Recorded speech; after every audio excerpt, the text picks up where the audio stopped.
Hello everybody, मेरा नाम है अमर जाजू और आप देख रहे हैं dialogue at a nation next. Today we have with us actor politician who does not mince his word. अगर हम उनके बारे में कुछ कहना चाहें तो सिर्फ यही चीज़ कह सकते हैं, ही इज़ एनीथिंग बट खामोश। We have with us mister Shatrughan Sinha sir. हमारे प्रोग्राम पे आपका स्वागत है। बहुत बहुत शुक्रिया, धन्यवाद। अभी मोदी गवर्नमेंट ने जो 3 फार्म लॉज थे, कंटेंशियस फार्म लॉज थे, उनको रिपील किया है। आपने इस डिसीजन को जो है किसानों की जीत बताया।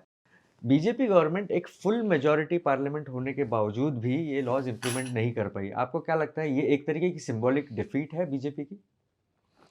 डिफीट तो अवश्य है, क्योंकि जिस तरह से पार्लियामेंट में बिल पास किया गया या जैसे करवाया गया, मैं बिल से ज़्यादा बात करता हूँ जैसे बिल पास करवाया गया। मैं खुद चश्मदीद गवाह हूँ, जब मैं देख रहा था टेलीविज़न पे और ख़ासकर राज्यसभा में वॉइस वोट से इतना इम्पोर्टेंट बिल को पास कराना, वॉइस वोट से ऊपर से जब वो कह रहे हैं डिवीज़न डिवीज़न, कई लोग अपनी सीट पे खड़े होकर डिवीज़न कह रहे थे, उसको इग्नोर कर देना, यानी आनन फानन में, अफरा तफरी में इतना महत्वपूर्ण बिल जिसमें करोड़ों लोगों का भविष्य जुड़ा हो, उसके भविष्य पे, उनके भविष्य पे कुठाराघात करते हुए आपने जैसे बिल पास करवाया और उसके बाद जो उसके ड्रामे हुए, तो खैर ये सब ने देखा और हमारी सबसे बड़ी आपत्ति या चिंता उसी बात पे थी। आज जो आप कह रहे हैं, आपके इसका नाम है नेशन नेक्स्ट, मैं हमेशा नेशन फर्स्ट की बात करता हूँ।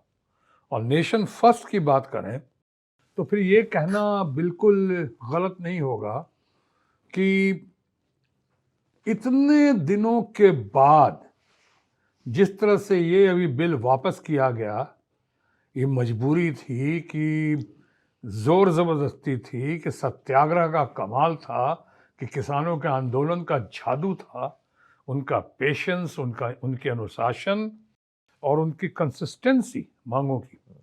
तो मैं कहूँगा कि ये जो अभी वापस किया है, एक तरफ तो डिफीट, यकीनन डिफीट है, उसमें दो राय नहीं है। लेकिन अगर जीत कहें तो सबसे बड़ी जीत ये इंसाफ की जीत है, न्याय की जीत है। ये जीत है हमारे किसान परिवार के किसानों के आंदोलन की जीत है, उनके सत्याग्रह की जीत है, और उसके साथ साथ विपक्षी पार्टियां या विपक्ष के भरपूर समर्थन की जीत है।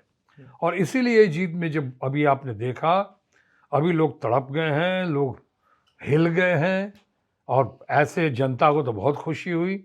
जिस तरह से धरना चल रहा था, जिस तरह से लोग रो रहे थे, मैं कहूँगा कि इसमें एक इतना बड़ा किसान नेता उभर कर आया, टिकैत जी का पुत्र, मशहूर टिकैत के पुत्र, उन्होंने जैसे वो पूरे देश में सबसे बड़े किसान नेता बनकर उभरे थे। उसके बाद आज राकेश टिकैत और खासकर इनके आंसुओं ने जो चमत्कार किया है, जिस तरह से फिर लोगों को आंदोलित किया और एक गुट कर दिया, वो तो वाकई सीइंग इज बिलीविंग, यानी कह सकते हैं काबिल तारीफ, बेजोड़, बेमिसाल। लेकिन अब इस इशू पे आए तो प्रधानमंत्री जी ने जब ये किया ही है, और अभी इनके लोग जो हैं वो कह रहे हैं कि साहब ये प्रधानमंत्री का उदार हृदय। अरे उदार हृदय, लोग एक पॉलिटिकल जो एक्सपर्ट्स हैं वो भी बटे हुए हैं। कुछ लोग कहते हैं मोदी जी का मास्टर स्ट्रोक है, कुछ लोग कहते हैं कि इलेक्शंस की वजह से डर के डिसीजन लिया गया है। आपको क्या लगता है, ये मास्टर स्ट्रोक है कि डिसीजन इलेक्शन से डर के लिया गया है? और इसका क्या बीजेपी को फायदा होगा या अभी बहुत देर हो चुकी है? वही मैं कह रहा था। हाँ। आपका सवाल बिल्कुल सही है। एक तो पहले ये जो गोदी मीडिया, आजकल गोदी मीडिया का की तादाद बढ़ गई पूरे देश में, ज़्यादातर मैं सब कहूँगा आज गोदी मीडिया और मार्केटिंग चल रही है पूरे देश में।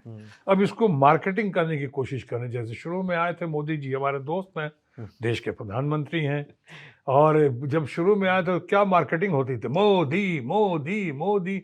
वो कंडक्टर कंडक्ट करता था, इशारा करता था तो मोदी मोदी चिल्लाते, गाड़ी के पीछे भागते थे। उसके पहले कभी ऐसा नहीं किया, अब उसके बाद अब नहीं हो रहा है। तो ये जो चलता था, पब्लिक आउटक्राई बीच में जो होती थी, हंगामा होता था, चाहे मोदी जी का जो प्रमोशन होता था, उनकी मार्केटिंग होती थी, वो बीच में धीरे धीरे नाम तो बहुत हुआ उसकी वजह से, लेकिन जब काम सामने नहीं आया जिस तरह काम के लोगों की अपेक्षा थी, तो आज जो है लोग फिर मार्केटिंग करने की कोशिश कर रहे हैं, क्योंकि अब चुनाव की घड़ी है। आपने सही कहा, ये चुनाव की घड़ी है तो लोग घबरा गए। उनको साफ दिख रहा है 5 स्टेट्स में और खासकर उत्तर प्रदेश में, जहाँ की बहुत यानी कुछ ज़्यादा कुछ बताने को नहीं है वहाँ पर उत्तर प्रदेश में। ज़्यादा काम की बात ना ही करें तो बेहतर होगा। ये तो इलेक्शन टाइम में कुछ नए नए प्रोजेक्ट सामने लेकर आते हैं लोग, जो पहले शायद कभी अखिलेश यादव लेकर आए थे या उसके पहले कभी शायद मायावती लेकर आई थी। अब इसको कहते हैं नई बोतल पुरानी शराब, यानी पुरानी चीज़ों को लाके नई तरह से मार्केटिंग करके पेश करने की कोशिश की जा रही है। लेकिन अंग्रेजी में भी कहते हैं कि you can't fool all the people all the time. Some time तो कर सकते हैं आप, हाँ कभी कभी कर सकते हैं, लेकिन हमेशा बेवकूफ़ बनाना। तो अब लोगों की आंखें खुल रही हैं और खुल गई हैं। इसलिए मैं कहूँगा आपको, और मैं विक्रांत जी से भी आपके बात कर रहा था, और मेरा अपना ख्याल यही है कि जब चुनाव की घड़ी आई है तो होश फाख्ता हो गए लोगों को कि कुछ कहने को है नहीं।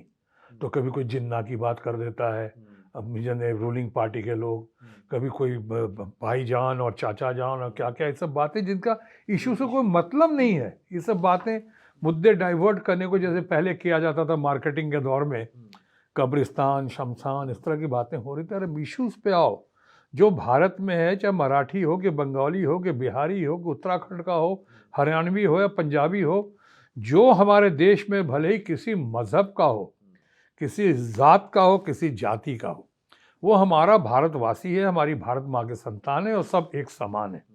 अब आओ काम की बातें करो। आज कहने को कुछ नहीं रहा, तो अभी एक ऐसा उनके मार्केटिंग के लोगों ने मोदी मीडिया में, अरे सर कमाल कर दिया पापा जी, तुसी छा गए, वाह क्या मास्टर कार्ड। अरे मास्टर कार्ड कैसे हो सकता है?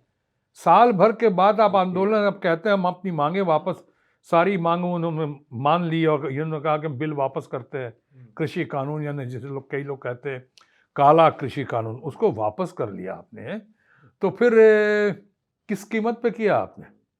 750 से ज़्यादा लोग शहीद हुए हैं, मारे गए, कई आपकी हरकतों की वजह से, कई आपके कारणों से मारे गए।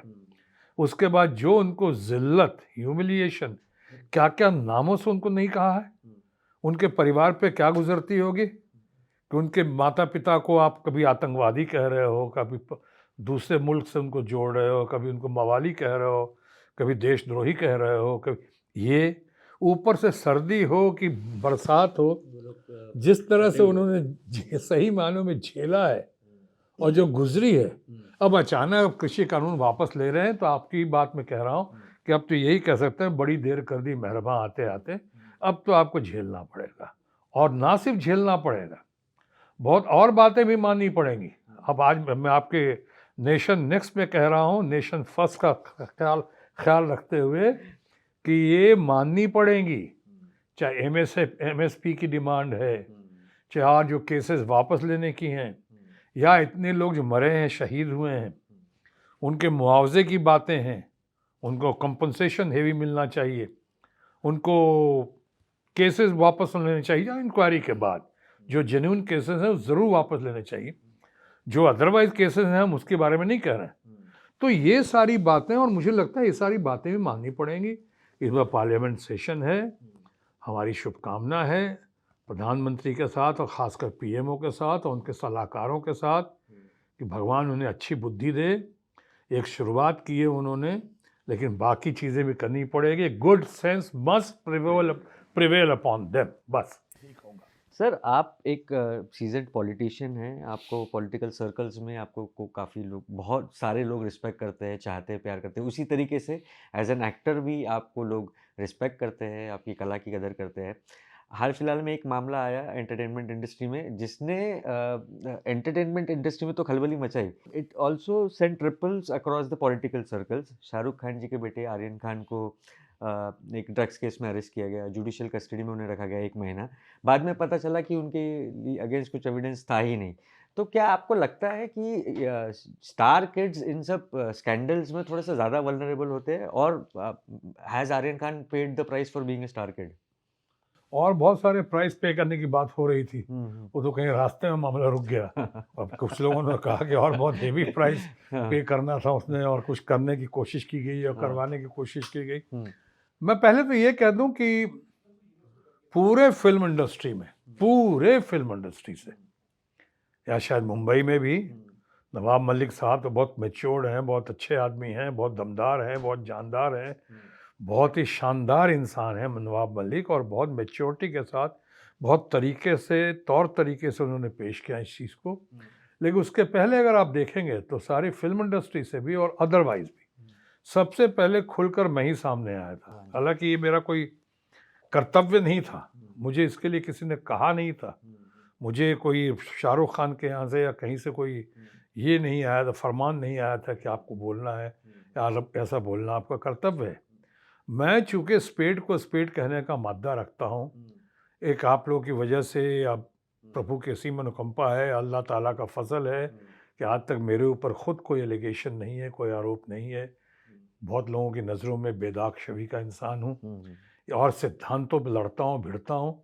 तो सिद्धांतों के आधार पे मैं आया सामने और मुझे लगा कि जो हो रहा है या जो हुआ है सिर्फ शाहरुख खान के बेटे पे, कि और भी कोई धमेचा थी या कोई और भी थे, कई लोग थे, ये मुझे लगा कि ये ज़्यादती का एक हिस्सा है, इसके पीछे कोई मोटिव है, इसके पीछे कुछ साजिश चल रही, कुछ लोग तो ये भी कह रहे थे कि कोई एक दूसरा मुद्दा डिस्ट्रैक्ट करने के लिए ये मुद्दा ये भी होता है। आपने खुद देखा मुद्दा डिस्ट्रैक्ट का भी, आपने खुद देखा, मैं किसी का नाम या किसी पर आरोप नहीं लगा रहा हूँ, लेकिन आपने खुद देखा मुंद्रा पोर्ट पे तो हजारों करोड़ का मामला पकड़ा गया, उसके पहले और भी पकड़े गए, उसके बाद भी पकड़े गए।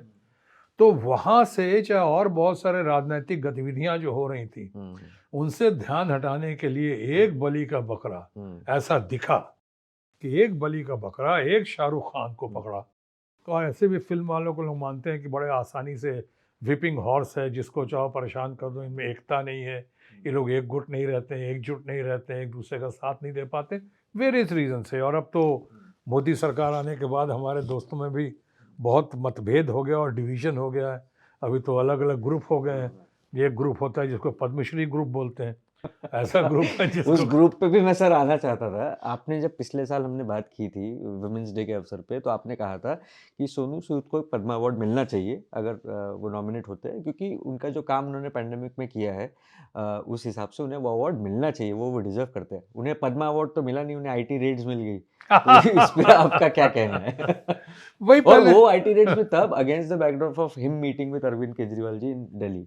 तो हो आप सकता है, हाँ, क्यों हाँ। नहीं, आपकी बात में दम हो सकता है, आप हम्म, सही हो सकते हैं, आप उनकी बात कर रहे हैं। अगर आपके सामने जो बैठा वाला, क्योंकि मैं अपनी बात नहीं करता हूँ, ना करना चाहता हूँ, और शायद पहली बार आपके नेशन नेक्स्ट में कर रहा हूँ कि आज इतने साल हो गए, आप बताइए मुझे, सिर्फ मैं जयश्री और विजयश्री के भरोसे चल रहा हूँ, वरना आज तक तो मुझे पद्मश्री क्या कोई श्री नहीं मिला, मुझे तो कुछ मिला ही नहीं आज तक। मेरे कलीग्स को, विनोद खन्ना हमारे साथ थे और साथ मंत्री बने थे, मैं कैबिनेट मिनिस्टर बना था, वो मिनिस्टर ऑफ स्टेट बने थे। अच्छे इंसान थे, अच्छे कलाकार थे, अच्छी पर्सनालिटी थी, मैं भी उनका बड़ा कायल था।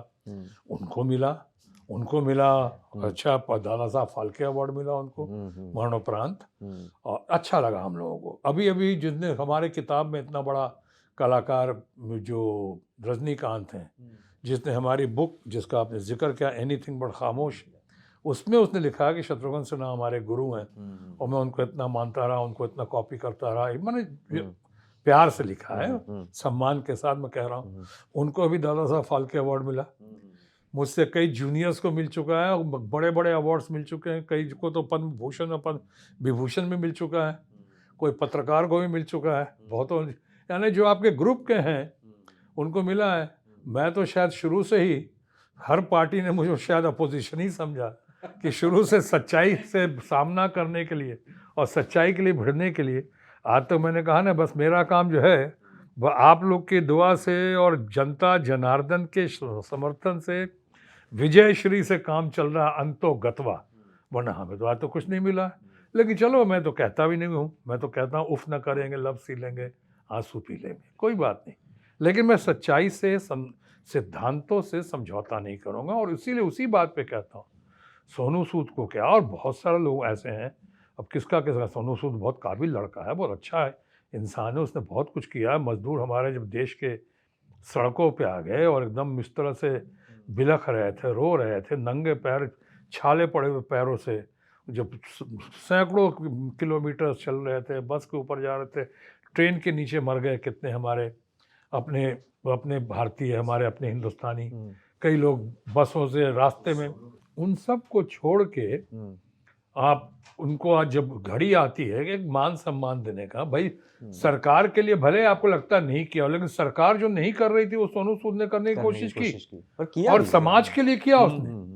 तो आप समाज की तो देखते हैं उस पर, अगर ऑनेस्टली हो तो, लेकिन ऑनेस्टली हो तो तब ना। सो मैं शाहरुख खान पे बात अपनी खत्म कर दूं। जब मैं आया वहां पे शाहरुख खान के उस पे, तो मेरा कोई निजी उद्देश्य तो था नहीं, निजी स्वार्थ भी नहीं था हमारा। हम सैद्धांतिक दृष्टिकोण से सामने आए कि ये गलत हो रहा है। जब उसके पास कुछ मिला नहीं, जब वो गया क्रूज पे, उसका कोई पास रिकॉर्ड नहीं, कोई इन्वॉल्वमेंट नहीं हुई, बहुत ज़्यादा नहीं कह सकता हूँ कि मामला हम न्यायालय ने इंसाफ किया है बहुत हद तक, और न्यायालय की हम सब बहुत इज्जत करते हैं।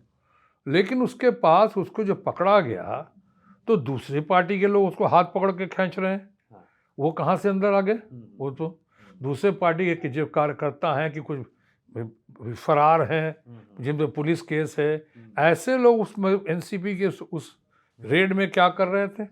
वो तो एक सेल्फी भारी पड़ गई किसी की, उसने एक सेल्फी ले ली और वायरल खुद ही कर दिया, विनाशकाले विपरीत बुद्धि मैं कहूँगा, और उसी से पूरा केस और खुल गया। ऊपर से जब आप पकड़ कर लेके गए, वो क्या क्रिमिनल था? उसको इतने दिन आपने अंदर रखा, जेल में रखा, चाहे अब उसको लॉकअप में रखा, उसको आपने ना उसका मेडिकल कराया, ना उसका यूरिन टेस्ट कराया, ना उसका आपने हेल्थ चेकअप करवाया। तो क्या है, मैंने ये आपकी पर्सनल अपनी दादागिरी, ये अपना फील्ड है क्या आपका? मैं एनसीबी का, और खासकर मैं खुद एंटी टोबैको और एंटी ड्रग्स कैंपेन करता हूँ। मैं हमेशा कहता हूँ से नो टू ड्रग्स एंड शन टोबैको। ये बहुत ही ख़राब है, और ख़ासकर हमारे देश की युवा पीढ़ी के लिए तो बहुत ही घातक साबित होता है। मैं तो खुद सिगरेट पीता था, लेकिन आज पूरे देश में, विदेश में मैं टोबैको, एंटी टोबैको का प्रचार करता हूँ, प्रसार करता हूँ। ड्रग्स के बिल्कुल सख्त खिलाफ हूँ। मैंने इसीलिए कहा था, फॉर्चुनेट हूँ कि मेरे या मेरे परिवार में कोई भी ऐसा नहीं है जिसने कभी इस तरह का कोई भी सेवन किया हो। पर सर, ये आपका जो स्टेटमेंट था, इसको मीडिया ने बहुत अलग तरीके से कंस्ट्रू किया। कुछ गोदी मीडिया ने, कुछ गोदी मीडिया तो ने, हाँ। मीडिया ने उसको बहुत अलग तरीके से कंस्ट्रू किया। उन्होंने ये कहा कि शत्रुघ्न सिन्हा जी ने कहा कि मेरे परिवार की अपब्रिंगिंग ऐसी है, तो उन्होंने शाहरुख खान के अपब्रिंगिंग पे सवाल उठाया। इस पे आप क्या जवाब देना चाहेंगे? बिल्कुल नहीं, हाँ। ऐसा कुछ नहीं था। मेरे तो उस वक्त दिमाग में भी नहीं आया था। मैंने इसलिए अभी जो शब्द उन्होंने काट दिया, उसे मैंने कहा मैं बहुत भाग्यशाली हूँ, बहुत फॉर्चुनेट हूँ कि आज मेरे और मैं और मेरे पूरे परिवार में कोई किसी ने कभी इस तरह कोई काम किया नहीं, कभी सेवन नहीं किया हो। बस इतना ही कहा, मेरा फुल स्टॉप था। और मेरे दिमाग में उस वक्त आया भी नहीं था कुछ गोदी मीडिया जो है इसको पलट के लड़ाई लगवाने की कोशिश करेंगे और शाहरुख खान के बारे में ऐसा बोल देंगे। अरे शाहरुख खान के बेटे को मैं तो खुद ही कह रहा हूँ कि इस मामले में, तो जिस मामले में उसको ये किया गया है, परेशान किया गया, ऐसा दिखता है, वो तो बिल्कुल इनोसेंट है। मैं खुद कह रहा हूँ। मैंने कहाँ कहा कि उसको उसके ऊपर कोई चार्ज है या उसने कोई गलत काम किया है? उसने नहीं किया है, और तब उसको इतनी सजा भुगतनी पड़ी, जैसे नवाब मलिक साहब ने भी कहा था। और नवाब मलिक साहब के दामाद के साथ भी जो हुआ था, वो भी बहुत गलत हुआ, बहुत ज्यादती हुई। बहरहाल कोर्ट ने ये किया, संज्ञान लिया इसका, और कोर्ट ने इंसाफ भी किया बहुत हद तक, जैसा मैं कहूँगा। और हम कोर्ट को सलाम करते हैं, न्यायालय को। लेकिन ये शाहरुख खान का मामला हो या शाहरुख खान के बेटे का मामला हो, आर्यन का, वो हम सबों के बेटे के समान है वो। और उसके बाद बाकी धमेचार थी, और एक लड़का और भी था, और कई लोग और भी थे, और कईयों को छोड़ दिया गया, कईयों को वहीं से बाहर, जिसे कहते हैं पतली गली, निकाल दिया गया। और इनको चूंकि ये लगा कि हाँ ये दुधारू गाय है, इसके यहाँ से काफ़ी दूध निकल सकता है, काफ़ी माल निकल सकता है, और तभी तो सुनने में आया वो सारी बातें, इतने करोड़ों, कौन कौन किसके कैसे। बहरहाल अब मामला बहुत गंभीर हो गया है, बहुत आगे निकल गया है। शाहरुख खान का बेटा और शाहरुख खान, और चाहे हमारे बाकी लोग भी, बाकी परिवार के भी जो बच्चे हैं, चाहे हमारे नवाब मलिक साहब के दामाद भी हैं, ये लोग के साथ इंसाफ हुआ है, देर से हुआ हो मगर दुरुस्त हुआ है। तो जैसे आउटस्पोकन अगर बिहेवियर की बात करें, तो एक हमारे फिल्म इंडस्ट्री में एक्ट्रेस है जिनको पद्मश्री भी मिला है, कंगना को, और बहुत आउटस्पोकन है। पिछले साल उन्होंने जब सुशांत सिंह राजपूत पे एक इंटरव्यू दिया था, तो आपने उनकी सराहना की थी। बट एक अभी जब उनको पद्मश्री मिला, शिवसेना एमपी कृपाल तुमानी जी जो है, उन्होंने कहा कि ये पद्मश्री उनको कैसे मिला है ये खुद भी जानती है, because she is close to the ruling party. उसके अलावा कंगना ये कहती है कि हमें आज़ादी जो है 2014 में मिली है, फ्रीडम भीख में मिली है। तो आप क्या कहना चाहेंगे इस कमेंट पे? नहीं, चूँकि मैं इस मामले में नहीं कुछ कहना चाहूँगा। कंगना की तो मैं पहले तारीफ़ कर चुका हूँ। मैं जो तारीफ़ जो कर चुका हूँ, वो दरअसल मेरे को सफ़ेद, स्पेड को स्पेड कहने की आदत होती है। तो मैंने तारीफ़ की थी कि उसके संघर्ष की, जिस तरह से उसने डिटर्मिनेशन के साथ, कमिटमेंट के साथ, वो भी बगैर किसी गॉडफ़ादर के, बगैर किसी जान-पहचान के इस तरह के, और जहाँ से वो आई हैं और जिस प्रदेश से आई या जिस शहर से आई, वहाँ से आने के बाद एक ठान लिया, वो करके उसने दिखाया और काफ़ी ऊपर तक गई वो, काफ़ी नाम हासिल किया, काम भी हासिल किया, काम अच्छा की। तो मैं चूँकि सराहना करता हूँ, कि ब्लैक एंड व्हाइट के बीच में एक ग्रे साइड होता है। तो मैं देख के तारीफ़ कर रहा था उसका, और चूँकि मैं तारीफ़ कर चुका हूँ, तो अभी और इस मामले पे अभी बहुत सारे लोग बोल चुके हैं। इसलिए इस मामले पे मैं फ़िलहाल कुछ नहीं कहना चाहूँगा। पंजाब इलेक्शंस आ रहे हैं अर्ली 2022 में। कैप्टन अमरिंदर सिंह जैसे पावरफुल लीडर जो है कांग्रेस से अलग हो चुके हैं and he has floated his own party. अभी खबरें आ रही है कि बीजेपी को सपोर्ट करेंगे। इसके बीच वहाँ पे नवजोत सिंह सिद्धू जी भी है और चन्नी जी के बीच में भी थोड़ा सा एक इनफाइटिंग चालू है, उसकी भी खबरें आ रही है। तो आपको क्या लगता है ये जो रेजिग्नेशन जो कैप्टन जी का है और ये जो इनफाइटिंग है, इसका इम्पैक्ट क्या होगा कांग्रेस के लिए पंजाब इलेक्शंस में? मैं समझता हूँ इसका जवाब जो है हाई कमांड या हाई कमांड के स्पोक्स पर्सन को ही देना चाहिए कांग्रेस पार्टी के। इंडिविजुअली मुझे सिद्धू बहुत पसंद है, हमारे मित्र भी हैं और वो भी बहुत डायनेमिक और डैशिंग हैं सिद्धू ऐसा नहीं कि वो भी बहुत गुणी आदमी हैं और बहुत बढ़िया इंसान है, और उसको सूझबूझ बहुत उसकी अच्छी है, लोकप्रियता बहुत है, बहुत है। और दूसरी तरफ जहाँ इनका चन्नी साहब को तो मैं नहीं जानता, मैं जानता हूँ बट ऐसा उतने करीब से नहीं जानता हूँ, लेकिन मैं उनकी बहुत कदर करता रहा, जो वहाँ के चीफ मिनिस्टर थे, कैप्टन साहब, तो उनकी मैं बहुत कदर करता रहा। वो भी बहुत विद्वान हैं, बहुत बढ़िया हैं। आई डोंट नो क्या क्या कैसे हुआ, पूरी इस पर उतनी नज़र नहीं थी हमारी, शुरू से नज़र नहीं थी, इसलिए हाफ बेक्ड या हाफ प्रिपरेशन पे मेरा कुछ बोलना इस वक्त ठीक नहीं होगा। उत्तर प्रदेश में भी इलेक्शन आ रहे हैं। प्रियंका जी, राहुल जी बहुत ज़ोर शोर से कैंपेनिंग वहाँ पे कर रहे हैं। दूसरी तरफ सेंटर ने भी अपना पूरी जो जितनी ताकत है उन्होंने कैंपेन में झोंकी है। आपका क्या असेसमेंट है यूपी के इलेक्शंस को लेके? जहां आप पूरी ताकत झोंक देते हैं, विद ड्यू रिस्पेक्ट कहना चाहूँगा, जैसे हमारे सेंटर ने, हमारी रूलिंग पार्टी ने, हमारे मित्र माननीय प्रधानमंत्री नरेंद्र मोदी जी ने और उनकी पूरी टीम ने, one man show and two man army तो मैं शुरू से कहता रहा हूँ, लेकिन पूरे अब गली गली के प्रभारी बनाए गए। आपको शायद पता ही होगा कि वहाँ पे पूरे उत्तर प्रदेश में सारे कैबिनेट मिनिस्टर, सारे मिनिस्टर, सारे इनके एमपी जो हैं, सारे इनके एलाइज जो हैं, वहाँ यूपी के गली गली में आपने डाल दिया है प्रभारी बना के। जैसे एक बार दिल्ली के चुनाव में आप केजरीवाल जी के खिलाफ गली गली में प्रभारी बनाया था आपने दिल्ली में, हालांकि छोटा है दिल्ली कंपैरेटिवली इसकी तुलना में, उत्तर प्रदेश के तुलना में, उसके बावजूद रिजल्ट आया था और कह रहे थे कि हम 2/3 मतों से जीतेंगे।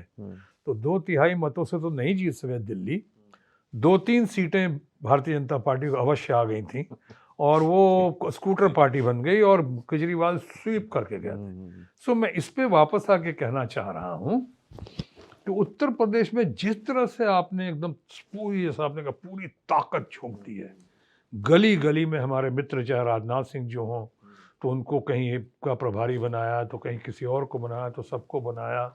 हमारे मित्र नड्डा जी हैं, उनको कहाँ, मैंने जिसको सारे लोगों को लगा दिया, बाकी को लगता है मिनिस्टर है ही नहीं, सब उनके सेवा में जो है, चुनावी ड्यूटी में सब लगे हुए वहाँ पे और लगे रहेंगे। अभी काम देश में अभी कुछ नहीं होगा, अभी सरकार चलाने में नहीं दिख रहा है, ऊर्जा चलाने में नहीं जा रही, अभी सरकार की ऊर्जा सरकार बचाने में जा रही कि कैसे बचे। को उत्तर प्रदेश और 5 प्रदेशों में और ख़ासकर उत्तर प्रदेश में तो बड़ा निर्णायक मामला है, बहुत कुछ निर्णायक। 2024 का बहुत ज़बरदस्त वो फैसला करने की स्थिति में है उत्तर प्रदेश। तो मैं समझता हूँ कि इस तरह से आप गली गली में अपने लोगों को लगा देंगे प्रभारी के तौर पर, इतनी पूरी ताकत झोंक देंगे, तो एक तरफ तो आपको लगता है कि बहुत उम्मीद और आशा कि किसी तरह से हम जीत जाएं, खासकर उत्तर प्रदेश, पर दूसरी तरफ ये हताशा का परिचय है। हताशा बता रही है कितनी घबराहट है, आप डर गए हैं, आप बौखला गए हैं, आपके पास करने को तो कुछ है ही नहीं, दिखाया ही नहीं, कुछ नहीं किया है, ना यूनिवर्सिटीज़ के मामले में, ना एजुकेशन के मामले में, ना आपने लॉ एंड ऑर्डर के मामले में, ना आपने हेल्थ के मामले में, ना आपने जब लाशें तैर रही थीं, या हमारे जो ऑक्सीजन के मामले में, या पैंडेमिक के मामले में, कोरोना के मामले में, ये या बेरोजगारी के मामले में। अभी ये आप हवाई अड्डा ला रहे हैं, बहुत अच्छी बात लाएं ना आप, ये हवाई अड्डा ला रहे हैं, तो हवाई अड्डा तो पहले मायावती जी ने डॉक्यूमेंट दिखा दिया कि इनके टाइम का था, एक्सप्रेसवे लाया आपने तो दिखा दिया कि अखिलेश यादव, उसके पहले आप हवाई जहाज उतार के किसको आजकल आप मार्केटिंग के दौर में इम्प्रेस करना चाह रहे हैं, उसके पहले तो हवाई जहाज अखिलेश यादव ने उतार के दिखा दिया था। प्रियंका वहाँ इतनी मेहनत कर रहे हैं, प्रियंका को जो आज सभाओं में भीड़ हो रही है, चाहे अखिलेश की तो खैर बेमिसाल है ही, लेकिन आप प्रियंका की भी जो भीड़ हो रही है, आप अच्छे देंगे। मोदी जी के हमारे प्रधानमंत्री हैं, इतने कई लोगों को लाया जाता है, अगर सुना एक एक सभा में कर 13 करोड़ 15 करोड़ कितने करोड़ खर्चे किए जा रहे हैं, वो लाते हैं, भीड़ आती भी है, आप उसके बावजूद देखते हैं कई भीड़ जो आई गई है धन शक्ति के आधार पर, देखें आधे रास्ते छोड़ के जाने लगते हैं वो लोग, आधे मीटिंग से निकल रहे हैं। तो ये सब तो बात बहुत हो गया, पहले देख चुका। अभी आपने कहा ना पूरी ताकत झोंक दी, क्या पूरी ताकत उन्होंने बंगाल में नहीं झोंकी थी? क्या नतीजा निकला? और सिर्फ कहने से काम नहीं चलेगा कि हम 3 से 77 सीटों पे, अगर 77 पे आया तो उसमें कई तो वापस चले गए फिर से टीएमसी में। इनका सबसे बड़ी बात है, इन्होंने वहाँ भी कहा था, इन्होंने लगता है अपने एकदम एक ठान लिया है कि हम 2/3 मतों से जीतेंगे, फिर 300 प्लस फिर कह रहे हैं यूपी में, अरे 2/3 मतों से जीतेंगे बंगाल में। 2/3 मत कहा, 2/3 मत जो कहा था आपने, कहीं यही बात अपने ममता बनर्जी के बारे में नहीं कही थी? ममता लेके निकल गई जो आप कह रहे हैं। तो कहीं ऐसा ना हो कि 300 सीटों पे ये लोग कह रहे हैं, हमारे मित्रगण भारतीय जनता पार्टी के, रूलिंग पार्टी के, कहीं ऐसा ना हो कि 300 सीटें बाहर अपोजिशन जो बड़े नेतागण दूसरे हैं रूलिंग पार्टी के जो विपक्षी हैं विरोध में, वो लेकर निकल जाए। पर ये आप जो घबराहट की सर बात कर रहे थे, कहीं आपको लगता है ये जो लखीमपुर में जो हादसे हुआ है, हाथरस में हुआ, चाहे लखीमपुर हुआ, ये सब हादसों के वजह से ये घबराहट का कारण है ये सब हादसे? उसकी वजह से वहां से तो आपके नील की कील जो है ठोकी जा रही है, वहां पे आपके राजनीतिक कील जो है, आपके जिस तरह से आपने हैंडल नहीं, जिस तरह से मिस हैंडल किया है आपने अपना लखीमपुर खीरी वाला, क्या मतलब है कि जो कह रहे हैं मंत्री जी कुछ और कह रहे हैं, मंत्री जी कुछ और कह रहे हैं। अब आप कैच 22 सिचुएशन में फंसे हुए एक्शन नहीं ले रहे हैं कि अगर हम लेंगे तो, अगर उनको किया तो ब्राह्मण हमसे नाराज होगा। और ब्राह्मण तो आपसे पहले, लोग कहते हैं कि ब्राह्मण तो आपसे पहले ही नाराज है। आपने ब्राह्मण में, हम किसी दुबे जी का सपोर्ट नहीं कर रहे हैं, जो हुआ किसी का, जो लॉ एंड ऑर्डर में जो मारे गए थे वो, जिन्होंने पुलिस पे और उसके बाद आए, तो लेकिन लोग कहते हैं उनकी पत्नी को क्यों गिरफ्तार किया हुआ है ये करके। उस तो ब्राह्मण तो आपसे ऐसे ही बहुत नाराज हैं, लोग कहते हैं, जैसा हमारी जानकारी है। लेकिन अब अगर आप ये करेंगे, यहाँ तो लॉ एंड ऑर्डर का मामला नहीं है, इंसाफ का मामला है यहाँ पे। कितने मुश्किल से आप पहले एक कैंडिडेट को बचा रहे थे, कैंडिडेट को बचा, उसके पिताजी को बचा रहे हैं आप। हम नहीं करें कि किसी बदला लो, लेकिन जो इंसाफ का तकाजा है उसकी कसौटी पे कोई आ रहा है तो उसको तो फिर सामने लेकर आना चाहिए ना। आप हर चीज़ में देरी क्यों करते हैं? ब्लैक लॉज को वापस करने में इतना टाइम क्यों लगाया उन्होंने? नहीं लगाना चाहिए था ना ये करके। तो उसी तरह से मैं कह रहा हूँ कि अब ये जो है खेल जो है वो हमें याद आ रहा है उन्हीं का, ममता बनर्जी का खेला होबे। अब बहुत कुछ खेला होना बाकी है। सर आप बहुत दमदार नेता है, कोई भी आप कहीं खड़े हो जाए, आपका सपोर्ट जो है किसी भी पार्टी के लिए, किसी भी कैंडिडेट के लिए बहुत मायने रखेगा। तो मुझे बताइए आपकी आगे की पॉलिटिकल स्ट्रेटजी क्या है? लोग समझते हैं कि आप बिहार पॉलिटिक्स में ज़्यादा एक्टिव रहेंगे, तो आपका क्या फ्यूचर प्लान ऑफ एक्शन है? ये कहानी फिर कभी नेशन नेक्स्ट को अगली बार या नेक्स्ट टाइम में बात करेंगे। सर एक आखिरी क्वेश्चन मैं आपसे पूछना चाहूँगा। 3 स्टेट अभी इलेक्शन में जो जा रहे हैं, उत्तर प्रदेश है, पंजाब है, गोवा है, आम आदमी पार्टी ने इसमें भी फ्री बीज अनाउंस किया है कि हम अगर पार्टी में आए तो ये हम पावर में आए तो हम लोग ये देंगे। दिल्ली में उनके लिए फॉर्मूला काफ़ी काम किया है, तो आपको क्या लगता है कि आम आदमी पार्टी का क्या असेसमेंट है आपका इस तीनों स्टेट्स में इलेक्शंस में? नहीं, मुझे लगता है कि अगर अनाउंसमेंट कर रहे हैं वो पॉलिटिकल मूव है तो क्या हर्ज है उसमें। अगर वो कह रहे हैं कि हमारे बजट में घाटा नहीं है, हमें हमारा बजट जो है पूरे देश में प्लस में जा रहा है, जो उनका कहना है, अगर ये सही है, अगर वो कहते हैं कि इससे हमें किसी प्रकार का हमें घाटा नहीं हो रहा है क्योंकि हम करप्शन में जितना पैसा है उसको रोक रहे हैं, तो अगर ये है, वो करते हैं और करके दिखाते हैं, तो हमारी शुभकामना है उनके साथ। Thank you so much sir हमसे बात करने के लिए। आपसे बात करके हमेशा मज़ा आता है, लेकिन you. खामोश होने का कभी मन नहीं करता, हमेशा सवाल होते हैं तो आपके आप लिए। हो जाइए खामोश। Thank you so much sir, thank you so nice much. Of you.